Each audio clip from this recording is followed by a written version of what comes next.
நம்ம சேனலில் தொடர்ந்து அப்புறம் நீங்கள் வீடியோக்களை பார்க்க நினச்சிங்கன்னா இது ஒரு நம்ம சேனலை சப்ஸ்கிரைப் பண்ணுங்கள். சப்ஸ்கிரைப் பண்ணிங்க. கீழே பெல் சிம்பிள் இருக்கும், அதையும் கிளிக் பண்ணிங்க. வாங்க வீடியோக்குள்ளே போகலாம். ஐயா, மதிய சாப்பாடு எவ்வளோங்க? அழுக்கான ஆடைகளுடன் உடல் முழுக்க முதுமின் ரேகைகளுடன் கண்களில் வலியும் வயிற்றில் பசியுமாய் கேட்டார் அந்த முதியவர். மீன் சாப்பாடு 50 ரூபாய், மீன் இல்லாமல் 20 ரூபாய் என்றார் அந்த ஹோட்டல்காரர்.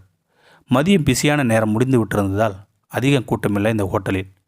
கிழிந்த சட்டை பாக்கெட்டிலிருந்து கசங்க 10 ரூபாய் தாளையை எடுத்து உரிமையில நோக்கி நீட்டிய அந்த முதியவர், எங்கிட்ட இம்புட்டு தாங்க இருக்குது, இதுக்கு எவ்வளோ முடியுமோ அவ்வளோ போடுங்க, வெறும் சாதமானாலும் பரவாயில்லைங்க என்றார் அந்த முதியவர்.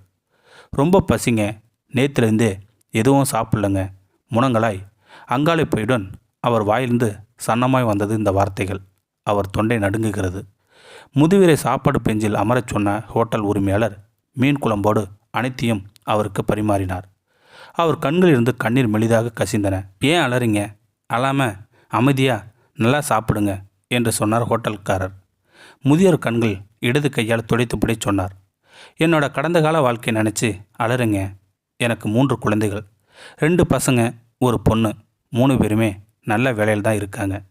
நான் சம்பாதித்த ஒவ்வொரு பைசாவையும் அவங்களோட உயர்வுக்காக முன்னேற்றத்துக்கு தான் செலவழித்தேன். அதுக்காக என் இளமையும் 75 ஆண்டுகால வாழ்க்கையும் இழந்துவிட்டு இன்றைக்கி நடுவீதியில் நிற்கிறேன். இது எல்லாத்துக்கும் மேலே என் மனைவியும் என்னை முதுமையில் தனியாக விட்டுட்டு போய் சேர்ந்துட்டா. மவராசி இந்த குடும்பம் பார்க்காம நல்லபடியாக போய் சேர்ந்துட்டா.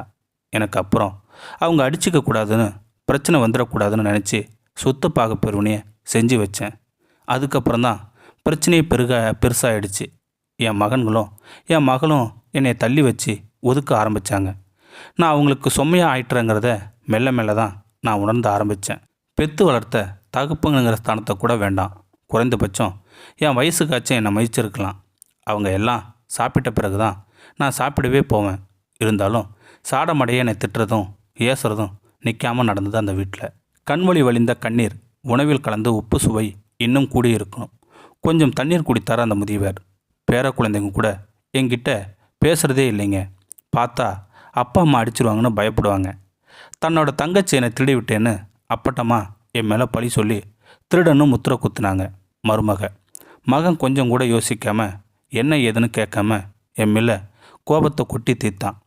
நல்ல வேலை கை நீட்டல, இல்லைன்னா அப்போவே செத்து போயிருப்பேன். அதனால் இரவு பகலும் வியர்வை சிந்தி தூங்காமல் உழைச்சி வயிற்றுக்கு கூட சரியாக சாப்பிடாம அவளும் நானும் குருவி மாதிரி சேர்த்த பணத்தில் கட்டின வீட்டிலேருந்து திருடங்கிற பட்டத்தோட நானே வெளியேறிட்டேன். பெத்த அப்பன் அடித்து துரத்துறேன், பாவம் என் மகனுக்கு நாளைக்கு நேர்ந்துடக்கூடாதுங்க பாருங்க. அழுகையுடன் சாப்பிட்டான் நடுவில் இழந்த முதியவர். வயிறு நிறைஞ்சிச்சையா என்றவாறு ஹோட்டல் உரிமையாளரிடம் 10 ரூபாய் தாளையை நீட்டினார்.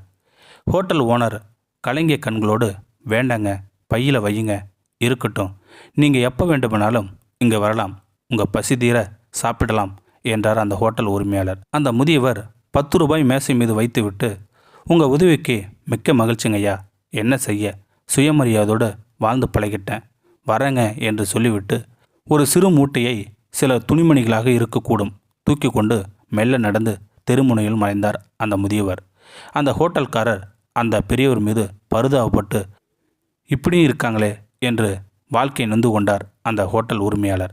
இந்த வீடியோ உங்களுக்கு பிடிச்சிருந்தா கமெண்ட் பாக்ஸில் கமெண்ட் பண்ணுங்கள், கூட ஃப்ரெண்ட்ஸுக்கு ஷேர் பண்ணுங்கள். இதுவரை நம்ம சேனலை சப்ஸ்கிரைப் பண்ணுங்கள். சப்ஸ்கிரைப் பண்ணிங்க. கீழே பெல் சிம்பிள் இருக்கும், அதையும் கிளிக் பண்ணுங்கள். தேங்க்யூ ஃபார் வாட்சிங்.